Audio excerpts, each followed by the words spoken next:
কি রে, কি হয়েছে? এমন হাঁপাচ্ছিস কেন? আপু ওরা আমার এক্স বয়ফ্রেন্ড। বাইরের কারা চিলি করতেছে?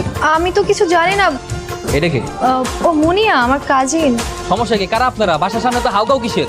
আরে ভাই, আমার গার্লফ্রেন্ড ঢুকছে এই বাসায়। আমারও গার্লফ্রেন্ড ঢুকছে এই বাসায়। আমি ওরা নিয়ে এসেছি। ওরা ওর বয়ফ্রেন্ড না, ওরা ওর এক্স। সে এখন সবার সামনে আপনাদেরকে সরি বলবে।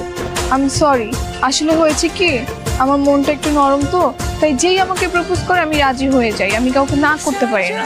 আমি কারোর সাথে রিলেশন রাখতে চাচ্ছি না, তোমাদের সবাইকে আমি সরি। তোমার যে আমি গিফটগুলো দিয়েছিলাম ওগুলো ফেরত দাও। যা যা, ফেরত দে। তোমার কোন গিফটগুলো যেন? ওরে বাপ, তোমার কোন গিফটগুলো যেন সব ভুলে গেছে। ওই যে হাতে আইফোনটা, ওই যে ঘড়িটা দাও, ফেরত দাও। এই, কি তামসা লাগাইছস? ধর।